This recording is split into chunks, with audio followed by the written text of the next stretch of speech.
I used to do lots of things.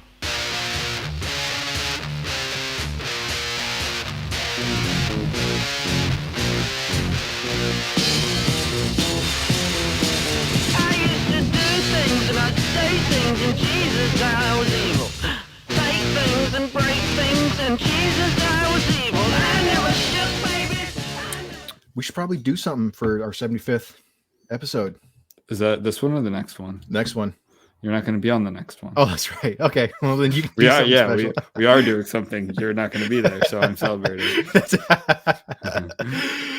Do you know what you're going to talk about? Not exactly yet. And I wish I had talked before we recorded because I don't want to say who might come on, but someone who's been on before might come on just and we might talk. Maybe something a little more political while you're not on because you don't always love the political stuff. But we'll see. Yeah. They are gay. That's true, but it doesn't mean I don't like to talk about them.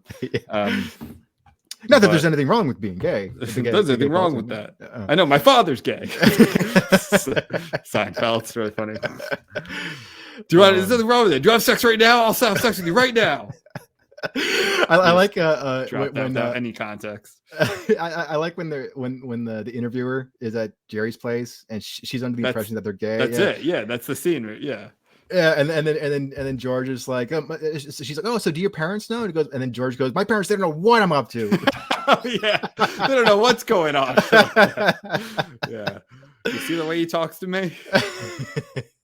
You should hear the way my boyfriend talks to me, and then they're like, "Oh no."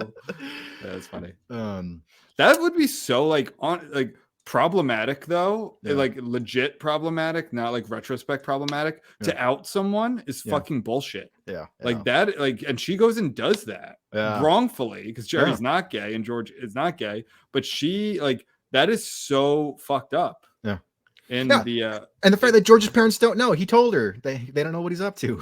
Right, exactly. Like, no, she knows what she's doing, and that's just it's like journalists are sick. They should all be lined up and given a talking to. Dude, if you were to line up like 70 journalists in front of me, I don't like them. Yeah, if we tied him to a rock and dropped him in a lake, I would hire the scuba team to go after them soon thereafter. We give them a good scare. Oh man. But anyway, how do we get on that? Well, this is what it's just like you don't want to wish somebody to like die or experience something serious, but experience some massive inconvenience. Like I hope he gets sued, and then you hire a really bad lawyer or something. Yeah, exactly. And then you have to go through, that whole procedure of like filing for ineffective assistance of counsel, and that's a whole thing. And they have to spend more money. Yeah, I wish like more like medium inconveniences on people all the time. Yeah. Oh yeah. I'm a Cancer. That's my sign. That's what we do. We hold grudges. No. So, so you were in Louisiana. How was that? Was it cool? I love it. Yeah, I was in New Orleans. It's my favorite city. Besides LA. Yeah, if that helps you sleep at night, Joe. It is my favorite city. I love it. I was supposed to go in 2020. Obviously, that got canceled. I'm on my first time being back since I graduated in 2018, so 5 years. Some of it's changed, not much. That's kind of the appeal of at least like the old section of the city, the European side, French Quarter, Marigny, Bywater. That kind of I stayed in the French Quarter, which was really fun. So even though I lived there, I was in the French Quarter once for like a night or two, just for like a staycation. But like staying there as a tourist was very fun. It's very convenient. It was not, I forget how smelly of a city it is. Like even parts of Uptown where I used to live, I'm like, oh, that's right. It's a stinky place. But I do love it. It's gorgeous. It's fun. No issues. Honestly, the most annoying people were like, apparently this is a thing now where they're almost always Asian and they're dressed like monks kind of, and they come up to you with bracelets. They try, but they don't say anything, which I appreciate. It's very Asian of them. Yeah. Like they just like kind of walk up to you and hold it. And if you take it, then they ask for money. Yeah. But they're not like gypsies who converge on you outside of the Eiffel Tower and try and get you to sign some petition and then ask for money. It's not that. Yeah. But there's a lot of them. Yeah. And then the ACLU is on like half of the corners in the French Quarter. And I bit my tongue. I was with my fiance. I bit my tongue to tell them. I almost give them a good talking to about why I used to donate to them. I used to be one of their, I think what they call guardians. Yeah. No more, sir. Not anymore. They used to be, yeah, and they're terrible. I tell them I'm a legal services attorney. I've supported you guys before, and they're like, "Oh, great, cool." One girl was like, "I might go to law school." I'm like, "Think it over." But no, you should if you're passionate about it. But and on the art side, one of my favorite things to do, you would, I think, really like this. So everyone knows Bourbon Street, and then Royal Street is parallel to Bourbon Street, just one block down, and it's like tons of art galleries and studios.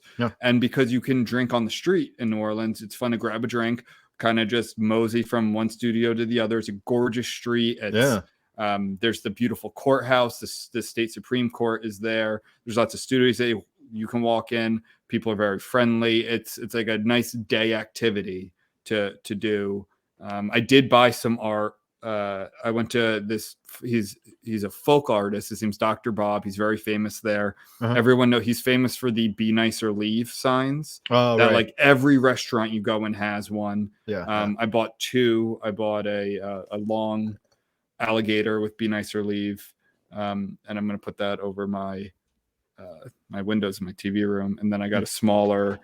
It's like a beer bottle with New Orleans and the Fleur-de-Lis's, like "Shut Up and Drink" or something. And then, but it was very cool. I met him. He was it was ironic. He's a little curmudgeon at first, but then when he realized that I was actually there to buy something, he became like a lot more friendly. But he's a little older now, but he's famous. Like everyone knows Dr. Bob. He has a studio in the Bywater, which is like the Bywater, I think, is still considered like the hipstery neighborhood of New Orleans. It used to be the Marigny. But that now is pretty much entirely gentrified and expensive. So the Bywater is just downriver, one neighborhood from that. And then it's even going up more into St. Roch and the 7th Ward, which get a little rough there. Nice. Get a little rough, but that's where white pioneers, baby. They're through endurance we conquer. But anyway, and I went to my old neighborhood, went to, just the usual. It was great. Like I can't recommend New Orleans enough. I love it. Apparently it was getting a little post-apocalyptic during COVID, but even some of the Uber drivers were like, it's really turned around, and I'm happy to see it because it's my favorite. It's my favorite city to visit, and I almost stayed there. I almost lived there. I just didn't because like friends and family. Right. Yeah. And I'm sure they were very disappointed that you decided to stay near them. That's right. Like, oh, we're going to see you twice a year now. Oh man. Yeah, that sounds amazing. New Orleans is definitely a place I want to go to, and I heard the food's really good there too. Food is very good. One of my favorite dishes there it's called barbecue shrimp, but it's not at all what you think of. Like, it's nothing to do with the barbecue. It's just the name. It's just this delicious. You get this pile of shrimp, big like prawns, basically. And the sauce is like the work of a warlock. It's like this masterful, peppery, Creole, delicious brown sauce that you basically get two, because you get the shrimp and then you get just loaves of French bread that you dip in the sauce. Oh my God, I'm in heaven. I made sure it's the first dinner we had there. My fiance was like, "Are there eyes on these shrimp?" I'm like, "Yeah, this is like the European style, heads on everything, eyes on everything." But it was delicious. I've been to the French Quarter in Disneyland, which is pretty. I didn't know better. That's what she kept saying. I'm like, I didn't know that was a thing. I heard it's much better than the real thing, actually. So watch it. But wait, this is at Disneyland? Yeah. Oh, okay. I've never been to Disneyland. I've been to Disney World. Oh, I don't know if they have one at Disney World. I can't.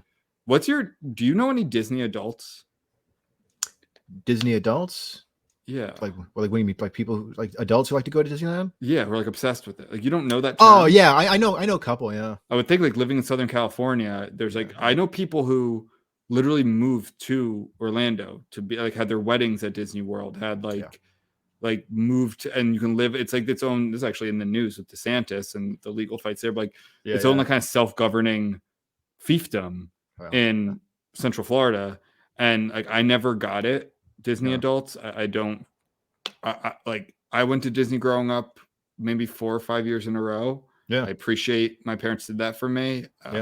I just like being able to hang out with my cousins in the condo.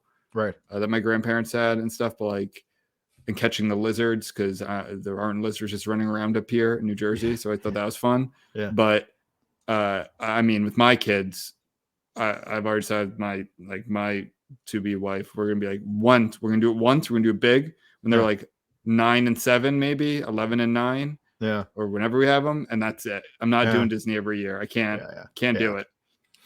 I really like Disneyland, but it's gotten worse. It's just getting way more crowded and way more expensive. So, and I've heard Disneyland is a shithole.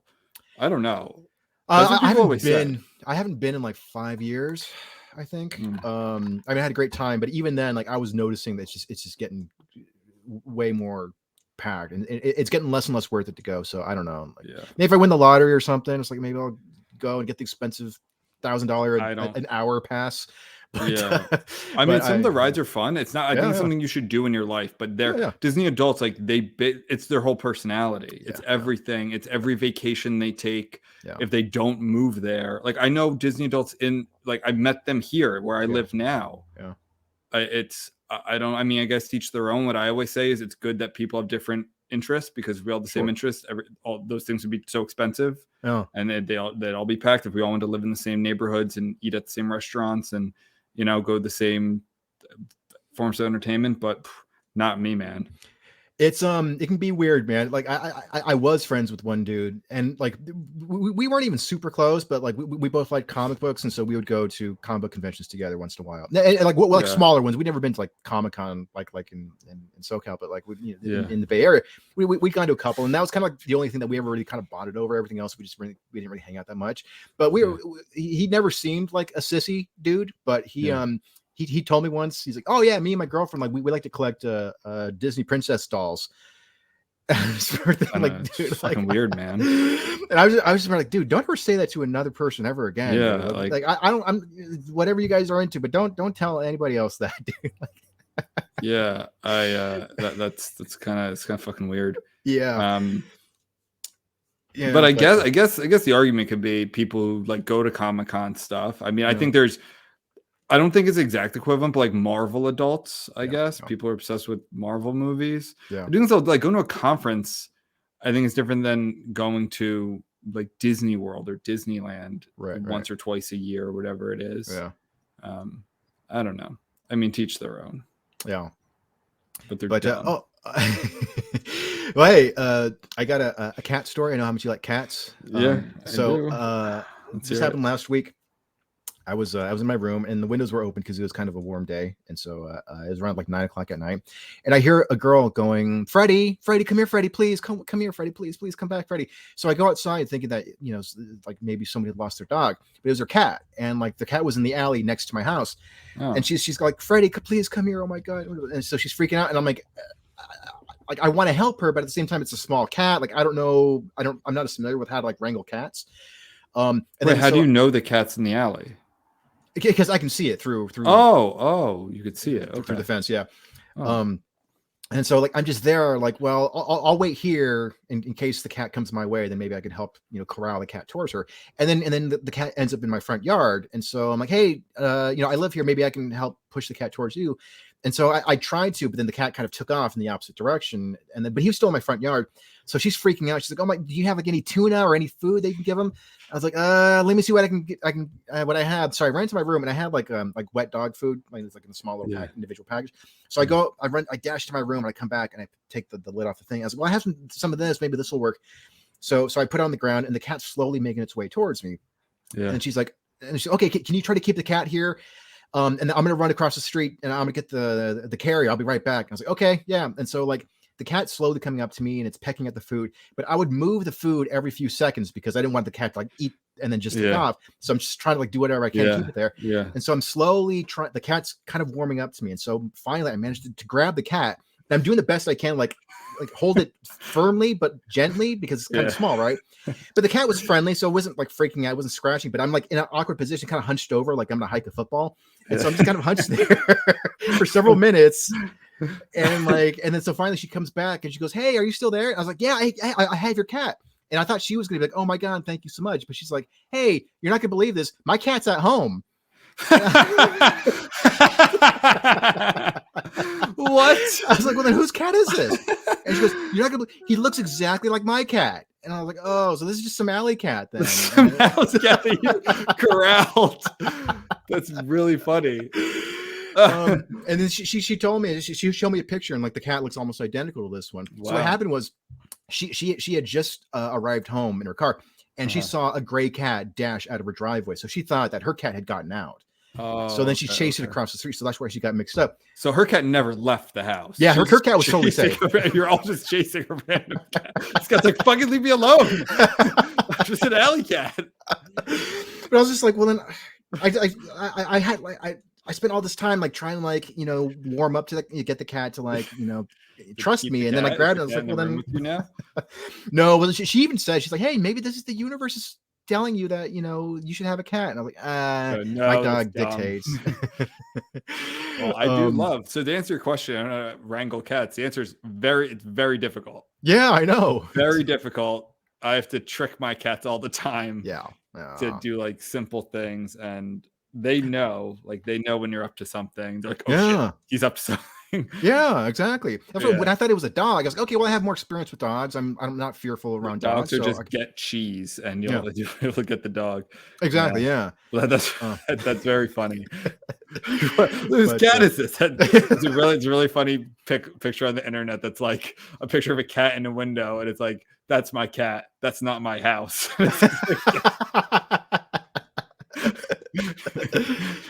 But so that was my adventure. That's good. Well, I'm glad. It was a gray cat. Yeah. Nice. Yeah, you just leave. I mean, if you start leaving food out, you're gonna have stray cats, and that can be a problem too. But the cats are also the best. So yeah, sure. But speaking of cats, Egypt. Nice Cleopatra. They did like cats. Yeah. I saw somebody tweet this a long time ago. It was like, cats were once worshipped as gods by Egyptians, and cats have never forgotten this. Yeah. Yes, it's true. They used to be worshipped as gods, and they've not forgotten this. So time to get into some stupid woke crap. do this sucker. So this one is. You sent this to me. I'd seen this bubbling on Twitter. I was going to be like, I don't care. Yeah. It's the usual crit BS of just swapping someone's race. I bet you can guess which way. It's not, making someone of color lack that color. It's Black Cleopatra. And look, and this is actually an article. It's not very long at all. So I would like to read it, or at least most of it. Yeah. It's not that you can't make Black Cleopatra. That's like not what we would think. And there's a way to go about doing that. Like that, I really don't think it's a big deal. It's more of the director, I think, putting her foot in her mouth over and over again. Yes. And the stupid logic and reasoning behind it. Right. If she had just come out and said, it's artistic, we wanted to make Cleopatra black, it's not historically accurate, or we don't know, even that I think it's a little hairy. Because and I'm going to get into this more. I was rage tweeting this before, and I was like, why am I tweeting this? Just watch the episode. And I was surprised with my visceral reaction to this. And like I said, if it was just, Cleopatra's black, all right, what else is new? Like, they're taking another figure, making them black. But it's the director's reasoning. So do you want me to read it, or do you want to read it? Yeah, go for it. So just real quick. So the director of this miniseries that's being produced by Jada Pinkett Smith, the director, she wrote this article for Variety. So this is her words. Variety. So last summer, I was living in Venice Beach and had decided, due to a friend's persistence, to visit. No, this paragraph doesn't matter. Anyway, less than a month later, she had basically seen a psychic and something about Cleopatra. I got a call from a production company making Jada Pinkett Smith's African Queens, and was subsequently hired to direct 4 episodes of a drama documentary on the life of the controversial leader. The joke was on me. I remember as a kid seeing Elizabeth Taylor play Cleopatra. I was captivated, but even then I felt the image was not right. Was her skin really that white? With this new production, could I find the answers about Cleopatra's heritage and release her from the stranglehold that Hollywood had placed on her image? So she continues, born in Iran, I'm Persian, and Cleopatra's heritage has been attributed at one time or another to the Greeks, the Macedonians, and the Persians. The known facts are that her Macedonian Greek family, the Ptolemaic lineage, intermarried with West Asians' Seleucid dynasty and had been in Egypt for 300 years. Cleopatra was 8 generations away from these Ptolemaic ancestors, making the chance of her being white somewhat unlikely. After 300 years, surely we can safely say Cleopatra was Egyptian. She was no more Greek or Macedonian than Rita Wilson or Jennifer Aniston. Both are 1 generation from Greece. So any comments on that? Not really. I mean, like all I kind of got with this is like, okay, like it's her, Cleopatra's true heritage is complicated. It's complicated, but do you know what it's not definitely? Or at least African? From this? Yes. Any sort of like Africa. And no, there is something to distinguish here. Africa is a continent. And so are Egyptians African as a yes, they are. So are Moroccans, so are Mozambicans, so are Nigerians. But this is not about geographic specificity. This is about skin color. That's what this whole not scandal, but this whole hubbub is about, is skin color. And she's very, I think, disingenuous with her position here that we're going to get into. But she even says here, Macedonian Greek, Persian, or I mean, she said Macedonians were Greek, so I don't really know why she's separating the two. Maybe with Greek, she means more of like the Athenian Greeks, whatever. But like, although she's saying, and she does this thing here, this is crit logic where it's, she's not as white as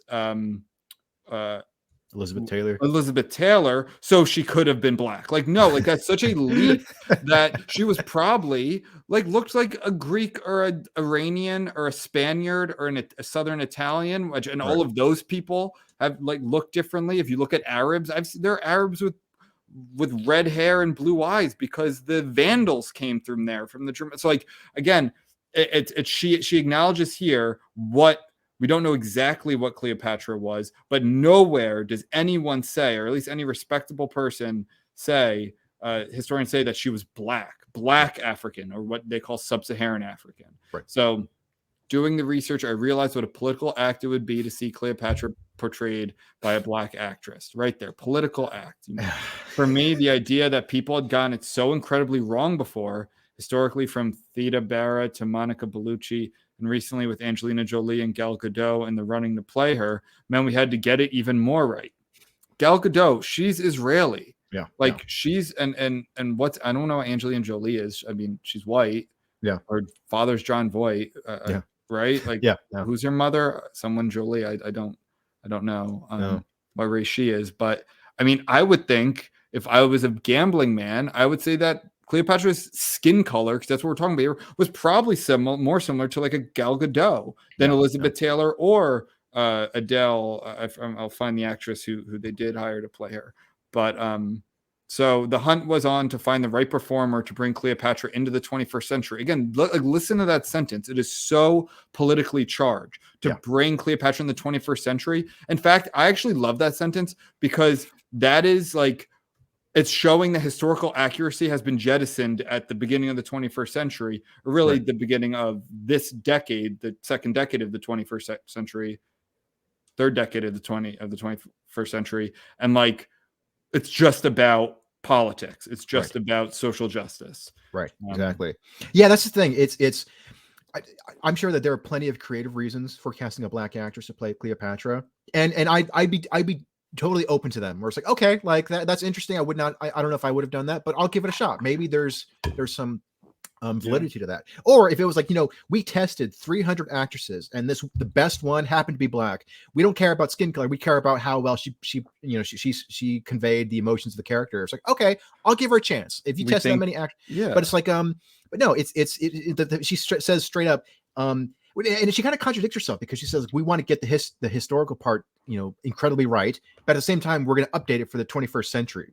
So it's like, fucking, which is it? Are you sticking to history or are you updating it? Like, no, it's all it is like she says in the same paragraph, a political act, and to bring the right performer into the 21st century. So it's like and I think what they don't touch on here, which just shows, I mean, the lack of historical knowledge is it smacked me. Like, you would think that the director of this miniseries or whatever it is would have some historical knowledge, but this again gets back to the same concept we talk about time and time again of like, there are good stories out there for people from all different cultures. There were black pharaohs. They were Sudanese. There are pyramids in Sudan. The lower, or I guess that'd be the upper part of the Nile. I think lower is actually at the Mediterranean. I think that's how they measure the Nile. So, but let's say upper Nile goes more south. Like, I believe there were pharaohs, if not like really important people who lived on the Nile who had black skin. Make a story about them. Find like Queen of Sheba. She was like a famous black queen. I don't know if they did some, because they said African queens. I don't know if they have one on her. Like, she was she in the Bible, or she was like very famous.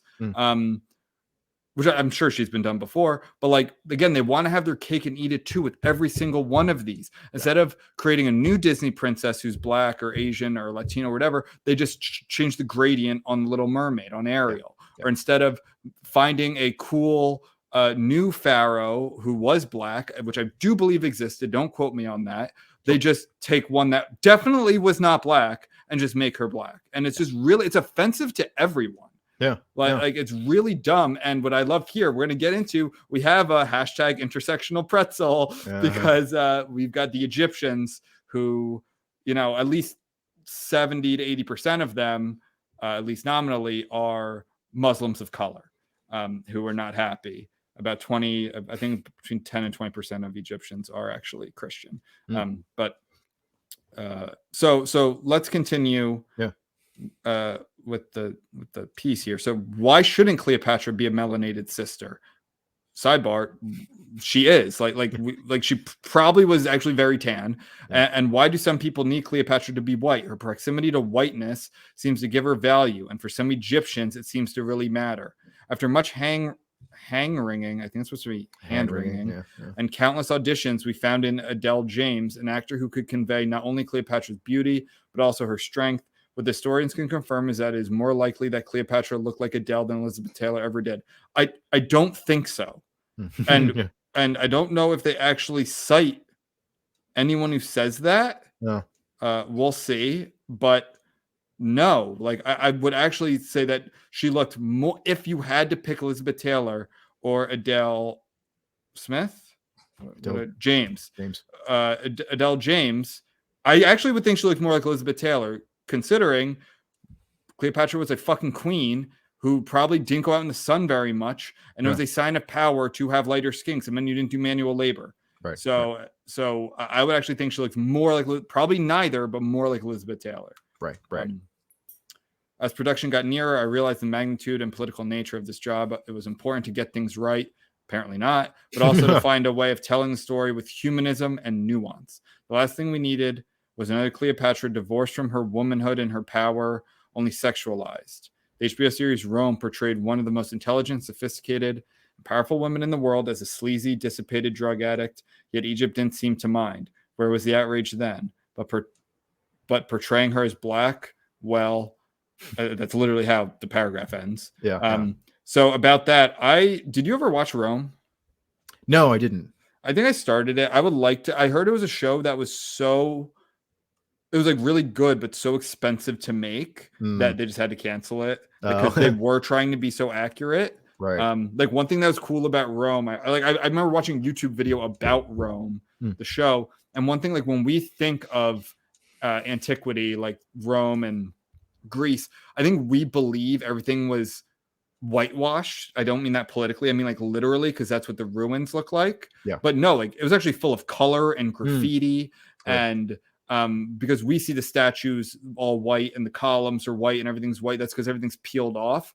But and Rome showed that really well. It showed it like, no, they're like, there's graffiti of like dicks on the sides of buildings and stuff. Like, you don't think, like, you don't think of them. Actually, these were perverted people. They were Italians and Greeks. Like, they're the most perverse people on the planet. So like they of course, they you know, like, I thought that was very cool about Rome. It's a show that I would definitely go back and watch. I think I started it, but I never finished it.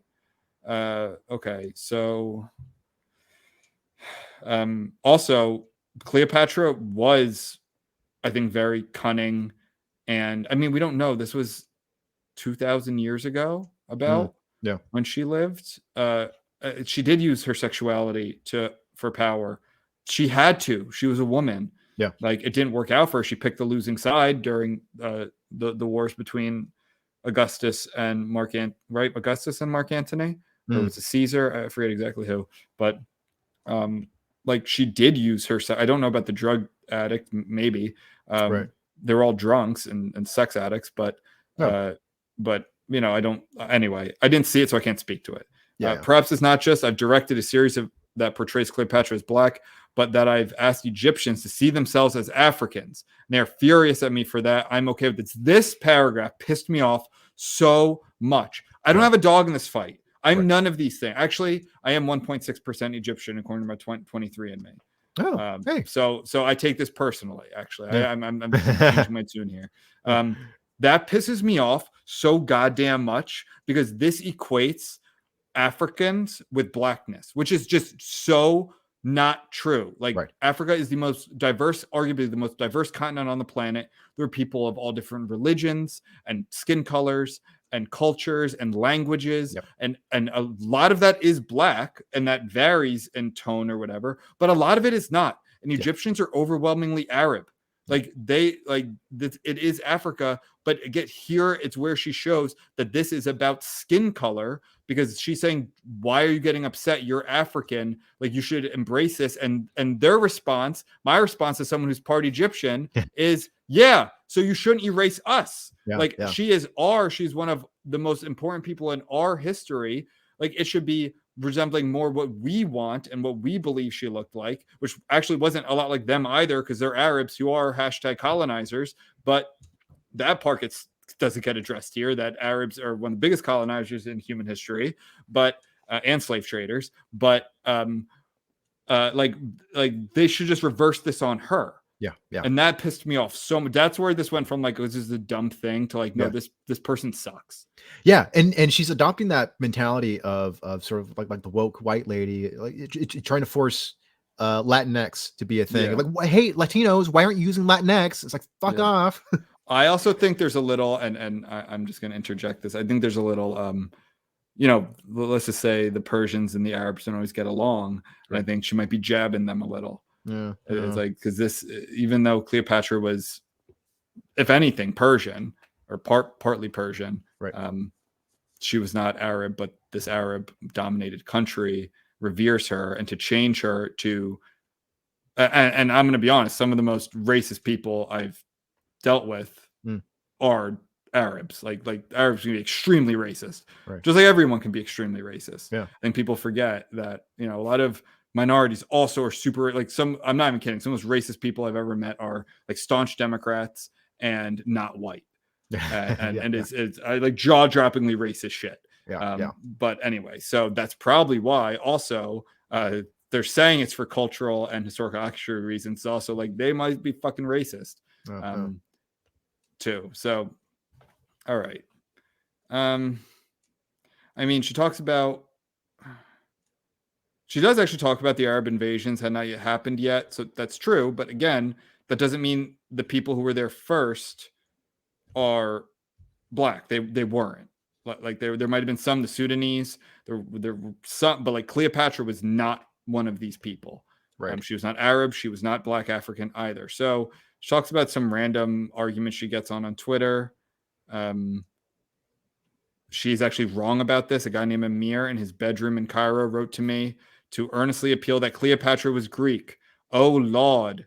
That's how she wrote it. Why would that be a good thing for you? Amir, you're Egyptian. Okay, so she doesn't know. Is Amir Arab Egyptian? Probably. Like, statistically, probably. But like, the Copts, COPTS, that's actually what my Egyptian ancestry is, my 1.6%, is Coptic, which are the Christians, are like Greek history, like Greek lineage, like pre-Arab invasion, the vast majority of them. So like, she could be erasing him. Like it's so, and this gets tricky because when you start talking about things like continents and countries that also like when countries are also a nationality and also an ethnicity, it gets very tricky. What is Greek? There are Greeks all over the world. There's a huge diaspora of Greeks, but there's also a country called Greece where they are called Greeks if you're a Greek national. And you don't have to be Greek ethnicity. Look at the NBA. Giannis is a Greek national. He has a Greek name. His mom converted them to the Greek Orthodox Church. He is from Nigeria. He doesn't look like the rest of the Greeks. Is he Greek? I would argue yes. Some of them would probably say absolutely not. It gets very tricky here. Yeah. But both sides, I say both sides, but especially people like this, like to make things as simple as possible, only in the direction they want. I mean, I think that's really it here. And then she goes, never before has it been more important to have women leaders, white or black. It's like, no, you can't write this article and have this take and then be like, yeah, but they could be white too. It's like, well, you just erased one who is much more white than black. White is lowercase, but black isn't. Yeah, and that's when that's. And I don't know. I don't always blame the writer for that. That could be editorial thing. Yeah, I know a bunch of the the New Yorker does that. It kind of drives me nuts. I think it was the Associated Press. AP started that, which is dumb. Like it's a dumb thing. It doesn't like. It's so contradictory. If you're going to say, like white, if you're going to make whiteness and blackness these separate things, that even though they are diverse and complicated. I don't think black diversity actually gets as much attention as it should, because white people are usually a lot more like, I'm Polish, I'm Irish, I'm Italian, I'm Greek, whatever it is. Like there isn't that as much. But I think we're going to see more of that when black people in America, at least, and it's all from an American lens, are getting more diverse in terms of like immigrant. Like there are lots of Nigerians and Ghanaians and all different types of black people who aren't just like quote unquote African American. And as we saw in that Stanford basically speech code that we did an episode on, ironically, they're saying stop saying African American, start saying black, like it's the 90s, which is hilarious because growing up, our generation, at least I'll speak for myself, my classes, we tripped over ourselves to not say black and to say African American. So much so that during a class on Africa, when we were learning about Africa as in Africans, that had nothing to do with the New World, one of my friends, the teacher had to correct one of my friends who was calling them African Americans, and she's like, when they're there, they're just Africans. That's how dumb it can get to play these language games. But so that article was so, and that's published not ironically, not as in this is dumb, no, that's published sincerely, which scares me. No, this is ridiculous, and it does crack me up that Egyptians are getting riled up about this, and they've started a petition, and there's a lawsuit now because I guess they have some very particular rules about what type of media is portrayed in that country. It's like I mean, it's also just further proof that all this woke stuff is more damaging to people of color than it does more to hurt them than to help them in any way. I mean, I think it's lame and gay that they're trying to censor the movie too. Don't get me wrong, that's stupid. Because I think they're trying to ban the streaming of it, right? Is that it? Yeah. Which is lame. Of course. Just don't watch it, but don't keep other people from not watching it. I don't think it's gonna change the hearts and minds, and people in Egypt start going oh my god, maybe she was black. It's no, it's just historically inaccurate. It's a political. I don't even I'm sorry, I'm not even gonna give her credit to say it's an artistic move. It's not artistic. It's solely political, right? And to score points with a certain camp. So Adele James, the actress who's playing Cleopatra, she tweeted about the controversy. She said, "Just FYI, this kind of behavior won't be tolerated on my account. You will be blocked without hesitation. If you don't like the casting, don't watch the show." And I'm like, yeah, okay, we should, if you really want to hurt that show, just follow her advice. Which is that's actually true. If you don't like it, don't watch it. I'm fine with that. I mean, it's her job. I don't think she's going to come out. Sometimes they do come out and denounce stuff, but that's probably after they've already gotten the bag.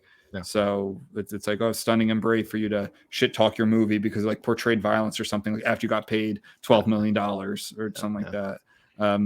But Yeah, I do love the intersectional pretzel here. Like, you pissed off a bunch of brown Muslims. Doesn't always go well.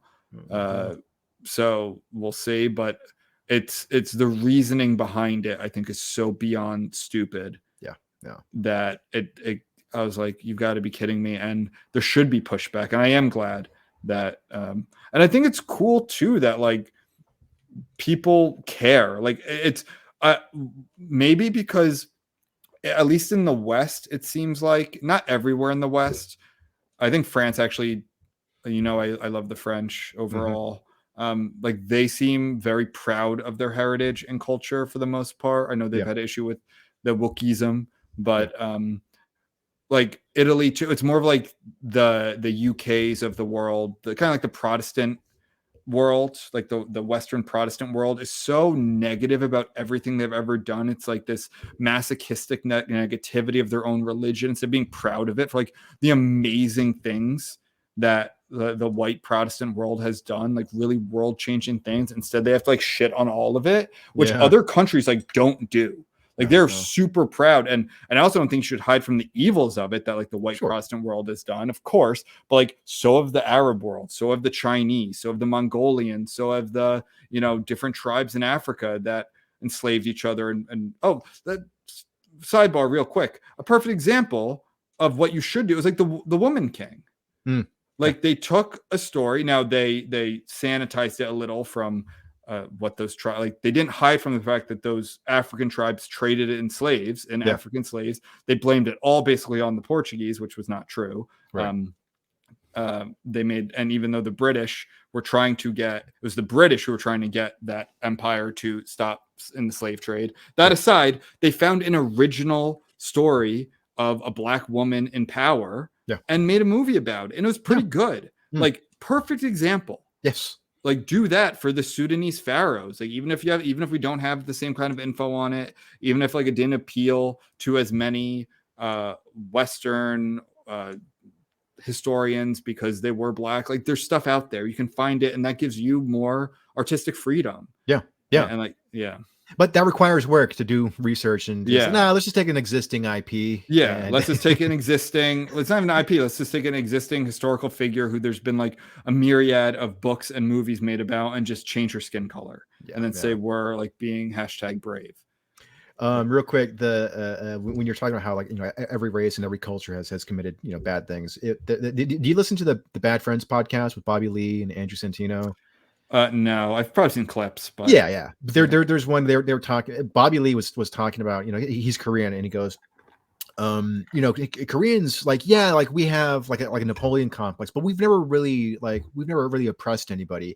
And Andrew Santino goes, I don't know, that sounds like bullshit. Can you pull up, like, it's like, what do you mean you've never? Because we've never had slaves. Because I don't know, man. I think everyone's had slaves. And then so like they're talking to the producer off camera, like, hey, can you pull up? Did Korea ever enslave anybody? And it turns out Korea had the longest chain, unbroken chain of slavery. It's like 1,500 years. And it's like, what would Bobby Lee say? He's like, no, that's not what it says. Hold on, let me make it big. I can't see it. He goes, Korea had the longest chain of unbroken slavery. Oh my god. I mean, that surprises me. I mean, didn't ever oppress people. I was like, fucking North Korea, they're oppressing their own people. Yeah, exactly. Yeah, but the Koreans did get fucked a lot throughout history. Like, they were, I think, on the receiving end of it way more. By the Japanese were horrible to them, and the Mongolians were horrible to them. The Chinese, but everyone has like a dark, because history is dark. The present is dark. Like, I forgot what I was talking. Why was I talking about that before? Oh yeah, like how other countries, and I was talking about the Egyptians and how I appreciate them getting fired up about this. Like, it does matter. Like, historical figures matter. Cultural identity matters. That can change, that can expand, and that can be given context. But that's like a beautiful part of humanity. Is culture and our figures. And in the UK and the US and Canada and Australia, it's always like you find the worst thing possible. You find the letter that Lincoln wrote where he said racist things about the natives. Not that he freed the fucking slaves. Not that he was like one of the greatest presidents in American history, depending on who you ask. At least most notable. Like, No, he was racist towards the natives when everyone was fucking racist towards the natives, and he wasn't uniquely cruel or anything like that. He was balancing a lot of different powers. Where other countries, like, I think it's cool that the Egyptians, like, ethnically, she does not share an ethnicity with the vast majority of them. Religiously, she doesn't share religion with them. Islam didn't exist yet. And the fact that they're getting fired up for her is cool. I appreciate that. I appreciate when country like look at the most evil motherfucker who ever lived, arguably, was Genghis Khan, right? In Mongolia, they have a comically large statue of Genghis Khan in Ulaanbaatar's like central square or whatever it is, or somewhere in Mongolia. They revere him. He was the most sick, disturbing individual in like recorded human history. And we pull down statues of our founding fathers. I know, of people who like they pull down statues of everyone, or they try to, and that is something I think there needs to be a shift. Like, we should be proud of our history while also not hiding from the dark sides of it and giving it context. Joe Rogan, I think he was talking about some other podcast about history, and they were talking about how he was quoting them, and the conversation was about like how many centuries it takes before we take someone who's committed a bunch of atrocities, but then we can look back and be like, well, it was actually, there were some benefits, because even though Genghis Khan did a ton of horrible things, he also opened up a lot of trade routes. So sort of like, there were some important things. So they were like, Joe Rogan, he was also kind of like, well, it's still too soon for Hitler, but it's like, will that ever happen? Will there ever be a statue of Hitler in Mans or Hanover? Another example is Vlad the Impaler. He's seen as like a local hero in Romania. And I don't know too much about the history, but it's sort of like, well, he did defend his country, and he was a huge stalwart, a huge bulwark of Christianity against the invading Ottomans, who were also like evil motherfuckers. Like, there's this great writer. His name is Roger Crowley. I read a book about basically the battles between the Christian empires of Europe and the Ottomans.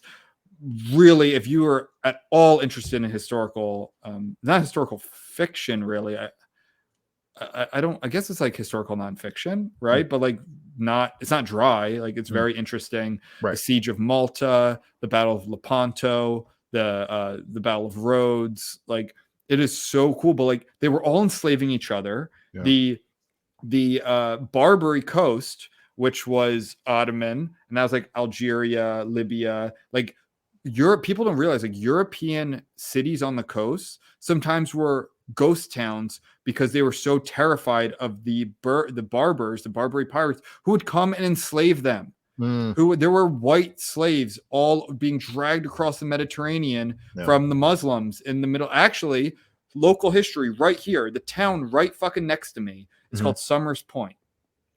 It is a cool little, it's the bridge. It's like a local town, lots of great bars. This little town that has the bridge that leads into Ocean City, which is like it's where my parents live. It's very touristy, beautiful beach town, family oriented. And there's this big mural in Summers Point that has the Mediterranean and the Barbary coast, and it's named after a admiral, I think an admiral or a captain named Summers. Last name was Summers, Somers, and he went and he fucking fought the Barbary pirates over in the Mediterranean. And there's a big war. Actually, the first treaty between the United States and another country, another nation. Do you know what it is? No. Guess. Bermuda? Nope, not Bermuda. Morocco. Oh, Morocco. Oh. The first country to recognize the United States in an international treaty is Morocco. Not France, not Spain, not the Netherlands, not Sweden. Morocco. Because we made a treaty with them to help fight these fucking pirates. They're coming from like your lands. And it was like the king. It was really cool. It's a treaty with like George Washington and King Muhammad, whatever. Like, it's awesome. Huh. Interesting. Yeah. So anyway, I always try and shoehorn New Jersey history wherever I can. If there's I'm not the biggest fan of history, but if there's one place that whose history I would try to avoid reading or learning about, it'd probably be New Jersey's. I think that's New Jersey rules. Not according to the world, but yeah, well, that's good. Stay out. We don't want you here. Hey, calm down there, Trump. But, hey, Trump has a golf course here. Oh, and he had the Taj Mahal, which went out of business. Oh, it was really cool. The Taj Mahal was sweet. It was, I don't know how it was a money pit, but it was very cool. It was fucking Trump, dude. It was the Taj. It was actually for pledging in college. I went to school in Southeast Pennsylvania, and we had to drive to AC and do a bunch of dumb shit. And one of them was one of my friends. He's like a bigger, huskier guy. He had to do the, I think SNL skit of "I Want Holyfield, I Want Holyfield." Do you know that one? Was it Chris Farley? That sounds familiar. And he was playing Schwarzkopf, right? Something like that. Maybe it wasn't Farley, but he did it like on the boardwalk in front of the Trump Taj Mahal. And people are just like, what the fuck is happening? Oh, nice, man. Yeah, I'll never go to New Jersey. But you're getting married in New Jersey, right? Yes, I might stop by. Well, if we let you in, we don't take too kindly to Californians bringing your also liberal politics over here. What one more sketch? There's Theo Von and Bobby Lee. They were on a podcast together, and they're doing a role play thing where Bobby Lee was pretending to be like an Asian slave to like a Southerner. Like I don't know what the history behind that, but Bobby Lee's like, yeah, but I can see you being like one of like a really good slave owner. Like you're the kind of guy like who'll try like go out in the middle of the night and like free the slaves once in a while. And he goes, but yeah, so pretend I'm a slave, and then you're like a Southern plantation owner, and you're trying to comfort me, right? so he's like, so Bobby Lee's like, oh hey, I think something bad's gonna happen. I think they're gonna hang me tomorrow. And then Theo Von's like, oh, I don't know about that, little buddy. I just say, don't worry about it, man. He goes, well, can you give me some words of comfort? He goes, yeah. So I know how it says in the Bible and all these books that only white people go to heaven. But I just want you to know that God accepts everybody into heaven. And then Bobby Lee goes, really? So like I can go to the white sections of heaven? And then Theo Von goes, you can stop by. Yeah, Theo Von's funny. It's funny because he's from like Cajun country, Louisiana, right? And he rips on Mississippi a lot. It's like that. What's that Freudian term? The something of small differences. Bigotry of small differences? Something like that. Like like growing up, it would be like my town was like a upper middle class to wealthy town. So like of course we hated all the other ones like that. I was like, you guys are all the fucking same. Like yeah, I forget what it is. There's something of small differences. I literally just read this in an article today. I'm annoyed that I can't. Like I've heard the term before, but I read the term again. Right. Freud. Like I know a lot of Mexicans and Puerto Ricans, like they have it out for each other, but it's just sort of like narcissism of small differences. That's it. Yeah, and that came up a lot during 2020, where it was like, you're all Latinx. It's like none of us like each other. We don't like the Hondurans hate the Nicaraguans, who hate the Salvadorans. Everyone hates the Salvadorans, and like the Cubans hate the Puerto Ricans, and they all kind of hate the Haitians, and it's a racial there. Oh man. So what's next on the woke watch? The Peter Pan and Wendy. This one almost, it feels fake. This feels like a Babylon Bee article. Yeah. Do you want to read this one? I'll my voice is a little tired. That's what happens when we do history. So there's a new live action Peter Pan movie coming to Disney Plus. Oh wait, no, I thought you were talking about the Lost Boys. Oh yeah, but because the Lost Boys are Peter Pan. Oh, this is that Lost Boys? Yeah. Oh, I got confused. I thought this was like the vampires. Oh no. Okay, I guess same thing. Same idiocy. Yeah. All right, go ahead. So Peter Pan and Wendy is the name of the movie, and so notice how they added Wendy to the title. So this is basically a remake of the old animated Disney one from the 50s. but we've got to have female inclusion and everything. So the director, he's talking about how the Lost Boys, he added some women, some little girls to the Lost Boys, which doesn't make any sense. Did anyone ask if those little girls want to hang out with a bunch of prepubescent boys? Yeah, I know. We'll get into in the article because it actually undermines the boys are like the worst humans possible. Yeah. It's like the last demographic. I'm like Louis C.K. when he talks about it's like the opposite of a pedophile. He like hates little boys. Like the last demographic I want to be around are like young boys. Yeah. They're the worst. As a former one, I can say that. All right. I also have the Devils playoff game on. Got a represent jersey. My shirt on. Yeah. We'll be sure to blur that out. Copyright reasons. So the director, he's talking about the inclusion of these of adding little girls to the Lost Boys, and he says movies should be for everybody, and it doesn't change the movie at all. It's the same story everyone grew up with, to each their own, but it's their loss. They're going to miss out on a great movie going experience. So, no, movies are not for everybody. That doesn't make any sense whatsoever. Yeah. They also made Tinkerbell black too. I mean, because historically, well, that's to be expected. Yes, obviously, there's not a chance in hell Tinkerbell was going to be a white blonde again. In this. So that's to be expected. But yeah, adding girls to the Lost Boys is moronic. Like, they're not changing the name either, right? I don't think so. They're like the Lost Kids, or the Lost Children, the Lost Folks with an X. So here's something I want to bring up because it undermines a point that was made by J.M. Barrie, who's the creator of Peter Pan. In his original novel, The Little White Bird, Peter Pan creator J.M. Barrie explicitly states that there are no lost girls because infant girls were simply too smart to fall out of their cribs and wander off. So he's actually like it's actually like making an anti-feminist. He said that the director of this movie is taking an anti-feminist stance by including girls in the Lost Boys. Yeah. Therein, Peter himself explains to Wendy that the Lost Boys are the children who fall out of their perambulators when the nurse is looking the other way. If they are not claimed in 7 days, they are sent far away to the Neverland to defray expanses. He says, "I'm captain." I'm not sure what. I thought the Lost Boys were dead. Is that not the whole thing? No, I don't think so. Oh. But Peter laments in reply, "Yes, but we are rather lonely. You see, we have no female companionship." So it's like, he's like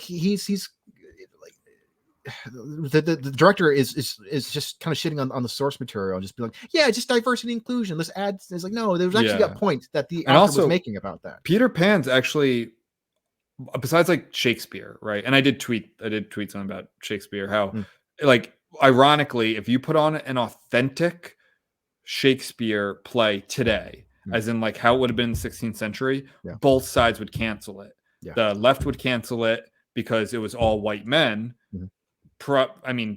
Openly straight, probably a lot of them were gay, but straight white men, at least nominally. And then the right would cancel it because it was men in drag. Because there couldn't be women playing it. So like I think that's very funny. Two, Peter Pan like was one of the first gender swapped roles I can remember, but like not gender swap as in they make it a man to a woman, but like a woman played Peter Pan. Yeah. And in fact, my fiance played Peter Pan in a show. Like, and I always thought that was like it was kind of like how in Hairspray, the main character's mom was always in drag. Like John Travolta did it in the movie. I always and who famously did Peter Pan in the movie? Wasn't it Mary Poppins? Was it not her? Oh, was it Sound of Music? Who something Julie Andrews? Julie Andrews. Wasn't Julie Andrews Peter Pan or no? I don't. I'm gonna be honest. Like in a theater production at some point? Like famously, yeah. Yeah. I thought so. I can look that up. I don't know. That was done. I don't know about the Julie Andrews one, but I know that let me see. That like it went back to like the 1910s or something when they were doing when Peter Pan was adapted into a play or musical that they had a woman. It was Julie Andrews in the 1976 musical. No, well there you go. Yeah, that's the one. Like I remember. I'm gonna be honest. The vast majority of my Peter Pan knowledge is Hook. Like that was my generation. That was my age. I mean, that came out in like the 80s. That's a huge movie, and my brother. 91. Oh, was it 91? Yeah. Okay. My brother was Rufio for Halloween one year. Oh, cool. Problematic. You can't get an Italian to play a skunk. Right. I think is he like Hawaiian or something? Or he's like that, some sort of Pacific Islander. AAPI. Which was, I mean, that was pretty progressive for 1991. It was, yeah. But like it wasn't a whole thing that Rufio was. It was just people fucking loved Rufio. White kids wanted to be Rufio because he was cool. He was the leader of the Lost Boys. What is cooler than being the leader of the Lost Boys? Yeah. Like amazing. For like a 12-year-old kid, you could not have gotten cooler than Rufio. And and I remember the alligator scared the shit out of me. Dustin Hoffman, crazy Dustin Hoffman role. I remember Shmee. That was, we would always say Shmee instead of saying me. We'd say, whose is this? It's Shmee. Like just. I remember the scene where they put one of the pirates in a like treasure chest and then drop scorpions into it. Oh my god, it scared the shit out of me. But I've probably seen the movie like 20 times. Great. That was Glenn Close. Role. Speaking of gender swap, that was Glenn Close who got put into the boo box. Wait, what? The actress Glenn Close, she played a pirate. Like she had like a beard and everything. Like that was. She did? Yeah, that's her. The one who gets put in the box? Yeah. So it's just like a cameo? Yeah. There are actually quite a few cameos. I didn't know that. Yeah, and do you remember in the early in the movie where Tinkerbell takes a knocked out Peter Panning to Neverland at night, and they're flying over London. Yeah, and then some fairy dust comes off her, and then it lands on a kissing couple on a bridge, and they start to float very briefly. Do you remember that? Not really. Well, that couple was played by George Lucas and Carrie Fisher. Oh, really? Yeah. Wow, George Lucas and Carrie Fisher. Yeah. Kind of weird, no? Yeah, it's a little weird. Yeah, it's a little weird. They I know Carrie Fisher did an uncredited rewrite on that movie, so she's friends with Spielberg and then Lucas. Oh, was that Spielberg? I kind of Spielberg directed that. Okay. Yeah. I like Hook. That's a fun movie. It's funny, like the movie got panned when it came out. Peter panned. Oh my god! I bet they had a field day with that one. The film critics just salivating to try and throw pan into pan.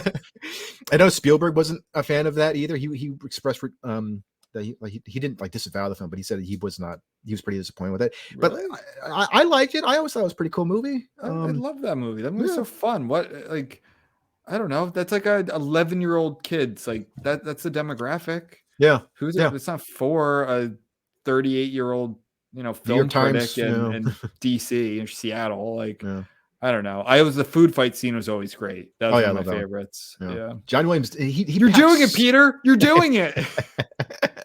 I still say that line. Just and then John Williams did an amazing score. That's one of my favorite. John Williams scored this movie. Yeah. Like, oh my god, this was John Williams scored it. Spielberg directed it. Robin Williams and Dustin Hoffman starred in it. Yeah. Julia Roberts, I guess, like co-star. Yeah, she started. She's Tinkerbell. Phil Collins was in it too. He played. Phil Collins was in it. Yeah, he played like a police inspector who shows up. Really? When the kids are stolen or kidnapped. Yeah. Oh my god.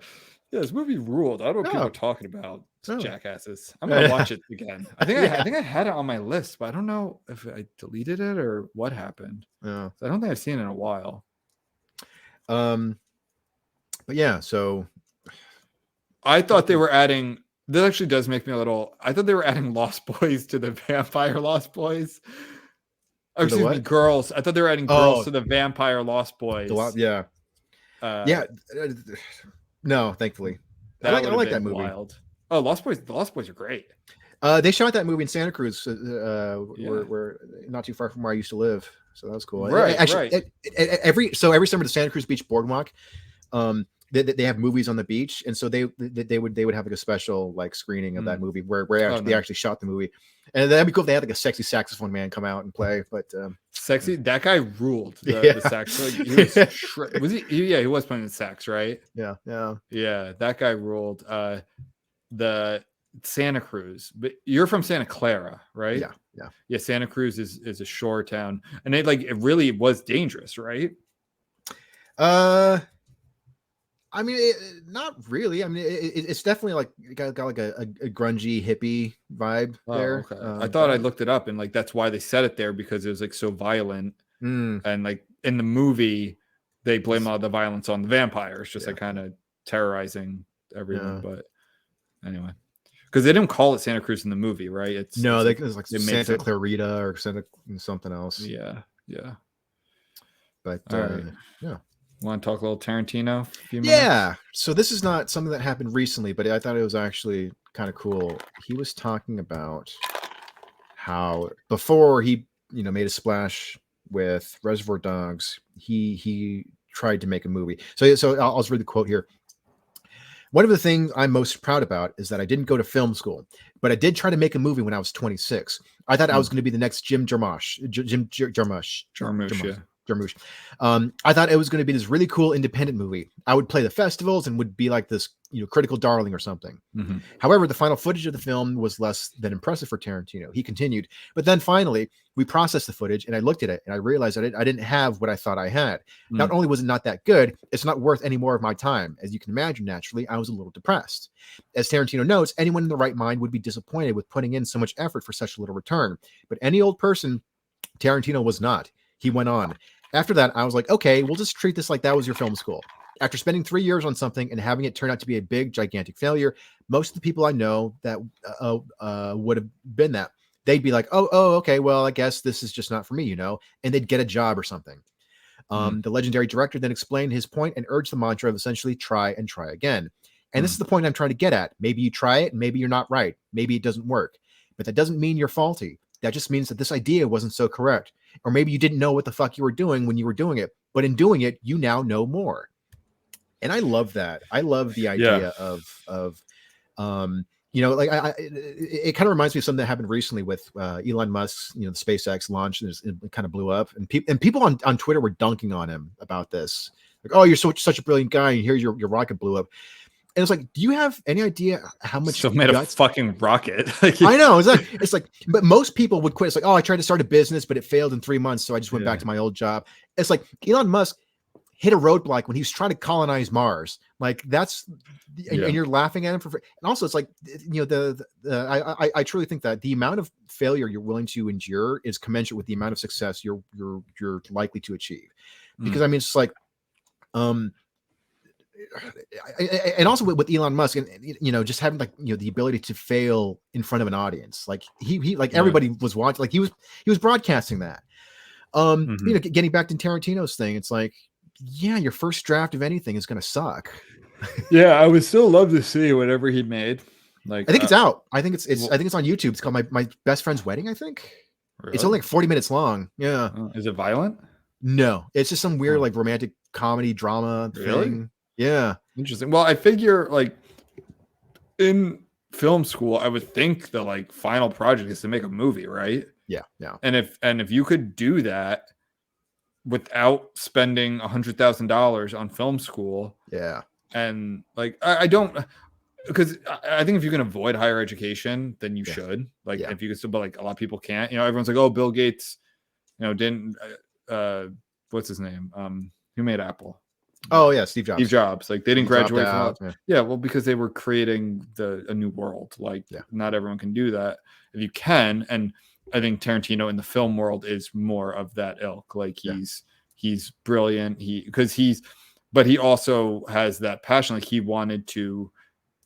I don't want to say he wanted to change movies, but he wanted to make, like, that was his life. Like he's wanted to make certain types of movies that he loved. Like every movie he makes was because of his like love for film history and westerns and history and blaxploitation movies and all these different areas that he's like, I want to be a part of that. Like I want to be like, that's how kind of I feel about writing. Like I want to create like a great dystopian series, and that's what I'm trying to do. So I can be like even like a piece in the puzzle of like, when people think of the dystopian pantheon, everyone thinks like 1984, Brave New World, whatever, Handmaid's Tale, like the list goes on. Like if I could just like someday be included, that would be like a goal of mine, right? And other types of literature too, or fiction too.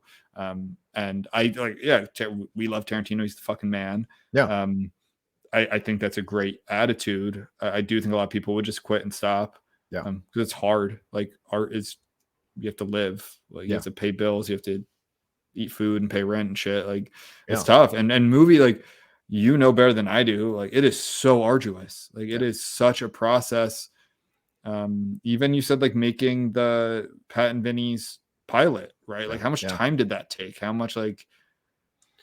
Yeah, I mean that was weeks and weeks. And then, you know, lots of back and forth, and like, you know, even what had a decent cut, and it was like you sent it to them, but they had some notes, and then tweaking, and then, oh, can we go back? So it's like, you know, but you know, it's one of those things though, where it's like, if you truly care about something, you'll find a way to get it done. And also, like, just being able to not treat your failures as if they were failures, and to treat us, okay, I tried and then it didn't work, but I learned from this.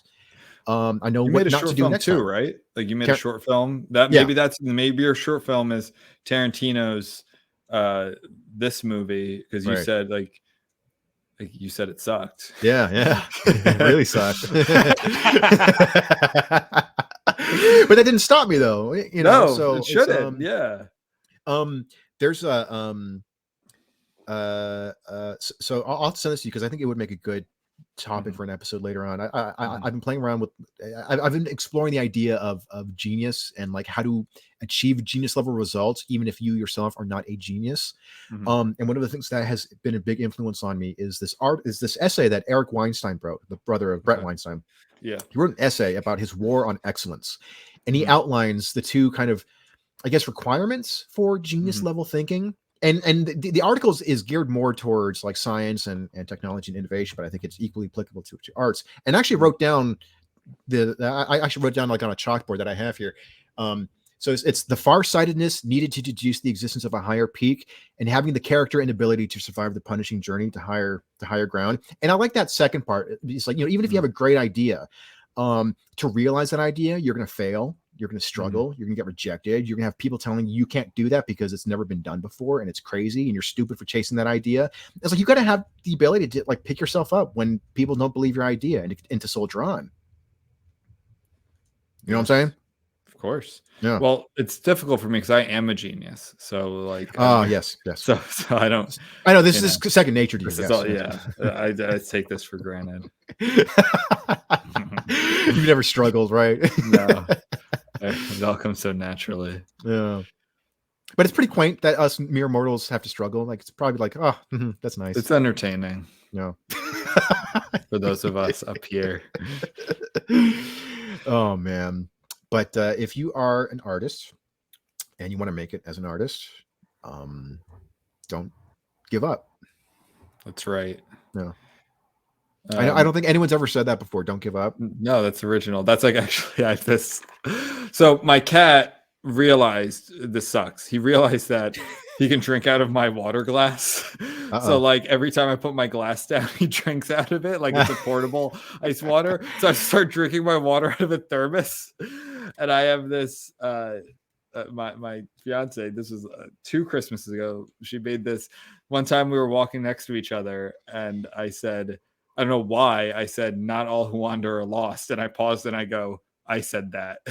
And like, taking credit for the quote, and she made it into a thermos. Oh, yeah. So it's funny when you're like I said that. Bless you. So when you're like, no one's ever said that, I thought of this. That's obviously a famous Tolkien quote, by the way. Oh, do you not know that? I'm sure I've seen that. Oh yeah, not all who wander are lost. It's from Lord of the Rings. Yeah, Lord of the G Strings. Lord of the G Strings. Yeah, you're not Lord of the Rings. You're not Lord of the Rings fan. I am. I like Lord of the Rings. Yeah, we've talked. I like the movies. I haven't. Yeah, I need to read the books. I really want to read the books. I've actually only read The Hobbit, but I have not seen The Hobbit. But I've seen all the movies, but I haven't read those books. Yeah, and that stupid show. I'm never gonna watch that stupid show. No, I'm not either. Didn't they have like? Oh wait, or was that Mandalorian? They had like Lizzo and Jack Black, and it just that was Mandalorian. Yeah, I haven't seen the Mandalorian. There's too much to me. Star Wars are movies. Like I love it, but I don't need all of the extra. Yeah, there's only a handful of IPs, I guess, where I would watch like Game of Thrones. I'll watch whatever, I'll read whatever because I just love it that much. But like most other stuff, I'm good with like canon, or I'm good with certain things. Like Star Wars, I don't need any of the shows, but I'll see every movie. Yeah, I saw like still shots of that. It looks like an SNL skit. It looks super amateurish. It looks like a parody or something. It looks like a parody. Yes, it looks like a Funny or Die skit or something from like 2006. Yeah, Jack Black and Lizzo in a Star Wars movie. We're just like, okay, yeah, this has to be a joke, right? Like, yeah, and it's true. It doesn't mean they can't, like, this, the way they looked. It looked like such a joke. Yeah. Like, who are you? Honestly, Game of Thrones started getting a little into that, which I didn't like. They had like Ed Sheeran in an episode. They had Mac, who I love. Mac from Always Sunny is in an episode. I don't think he has a line. He just like gets hit with a spear in the face or something. Yeah. But it started getting into like, oh, it's that guy, and I don't like that. Yeah. Ed Sheeran was okay. He sings, of course. I see why they did it. I liked the characters. It was like they were a bunch of Lannister soldiers, and like they were actually really like absurdly nice in a world where everyone is so fucking shitty. And it was like, oh, well, they're Lannisters, but it's just the emblem on their chest. Like they're all people. All the sides have good and bad or whatever. But it started getting a little too much like, oh, look, it's you, Ed Sheeran. From the Ed Sheeran album, who sings Ed Sheeran songs. Yeah, but anyway, that's it. Where are you going? Why are you skipping? Oh yeah, episode? Yeah, because I'm going to the Bay Area for a few days to visit the fam. More like the gay area.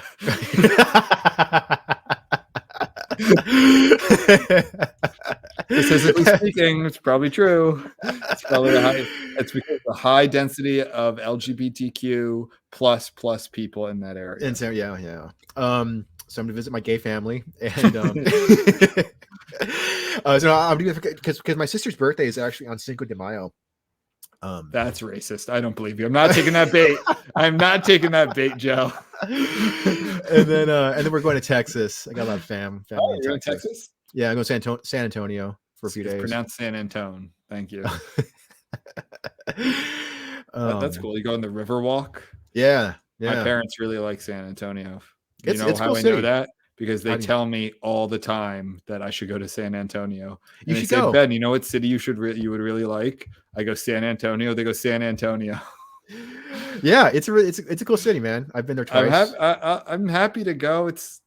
I'm probably going to go to Austin before then if I make it over there. I have some family in Austin. Yeah. What makes who does it nowadays? I know, yeah. I was like, what get a life, Austin. Family? Yeah, Bridget Fennessy. I don't know if she saw that she wrote an article about how she's moving from LA to Austin. She even said I'm being a basic bitch and moving to Austin. Yeah, I'm glad. For years and years it was move out of California, and she's like, I can't. My husband's job, licensing, and I think it got so bad. That. Yeah, she's finally moving. I mean, I do want to go to Austin. I've wanted to go for years. I do think it's going through a moment. It'll be one of those things where it's like, San Francisco in the 60s and 70s. My dad still talks about it. It sucks because I could see you really liking San Francisco of like 15 years ago. Like I could see you really liking. Me too. Yeah. Don't go. Me too. I know. Well, now that they got the National Guard coming in. They do? Yeah. Oh, was that Newsom? I guess he is the only one with the authority to do that, right? I guess so, yeah. But yeah, they're bringing in the National Guard to take care of like the whole like open drug. I'm not going to say who. Like, I know progressive people, like liberal progressive people, who are like San Francisco is a shithole. Yeah, that's a terrible place. Yeah, which sucks because I do think it's a very unique, cool American city. I've never been there. And my dad's always like, oh, it's my favorite city. I'm like, Dad, you haven't been there since 1978. Yeah. And I'm like, what part do you love? He's like, I love Sausalito. I'm like, that's not San Francisco. Yeah. But no, when you go across it's super nice. Yeah, he likes that. No, he likes San Francisco too. Yeah. It's one of the cities like I plan to go my lifetime, but it's got to figure. It's got to clean up. Got to figure it out. I'm not going to go until they clean up dramatically. So same with Portland and Seattle. I always wanted to go, but not anytime soon. Like Seattle more so than Portland. Yeah, my parents went to Seattle a couple of years ago, and they said they really liked it. But I don't know, maybe they were staying in the nice parts. Like post 2020, like post George Floyd. I'm not sure actually. No, I don't. I think it was before. Then I think that was a difference. Yeah. I think it was like one that like everywhere got hit hard with that shit, but Seattle, Portland, San Francisco, even Austin for a while, they cleaned it up. I've heard. Yeah. But yeah, Austin is on the domestic. I really want to do like the Rocky area. Like I've never been to like Montana, Great Plains, like Rocky Mountains, Denver, Silver Lake. Silver Lake. Did we go to Silver Lake? No, we did not. So you have to come. You brought me to a lake. That was Echo Park. Oh, it's Echo Park. Yeah. Yeah. All right. Well, next time. Yeah. I'll be in LA again. Yeah. Yeah. Oh, it's fun. It's fun. It's the greatest city in the world. That is so nice. You don't, hold on. It's scared. Hold on. I want you look, friend to friend. This is a safe space. The trust tree. Yeah. Do you actually believe that? Yeah, I do actually. Oh my god, yeah, I do. And I know you do, and that's what scares me, Joe. You need to get. You know what? I'm glad you're going to San Antonio. You need to get the fuck out of California. You need to get out of California, man. Dude, you know what's I might have said this before, but my roommate who does sound for movies and TV shows, he's been to Europe a few times. Like to really cool parts of it. Like he's been to like Paris and Portugal and London. And he goes, yeah, like those are really cool cities and they're really fun.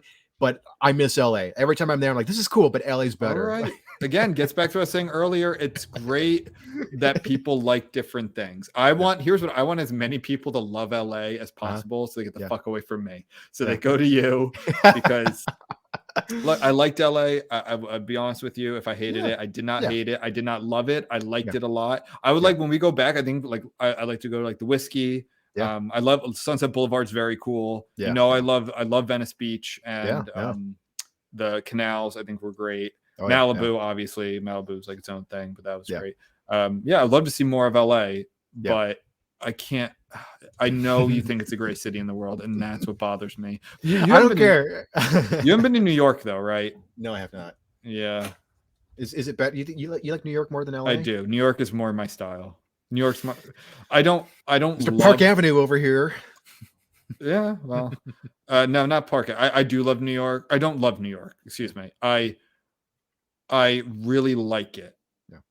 Or I waver between I can't stand it and I really like it. I don't love it, but I don't hate it. Yeah. But if I had to pick New York, LA, I would pick New York. It is more my style. You know who's Kay Clarity? She loves LA, and like I know that she hates a lot of parts. And I'm not saying, and like she's tweeted about this numerous times, but she lives in a part of LA that's a little more inspired by European culture. Like what part? It's closer to Long Beach. It's Palos Verdes, I think. Yeah, but she lives in a like part southern LA. Yeah. Oh, so it's closer to the beach and it's more green and they're more sort of like, you know, like Italian and in Greek inspired architecture. It's a part of LA I've never really been to. I've passed by it, but it's I mean, you know, Kay Clarity, you know, she loves LA and yeah, I know, and surprising. Yeah, and she's conservative, and I know like your roommate and stuff.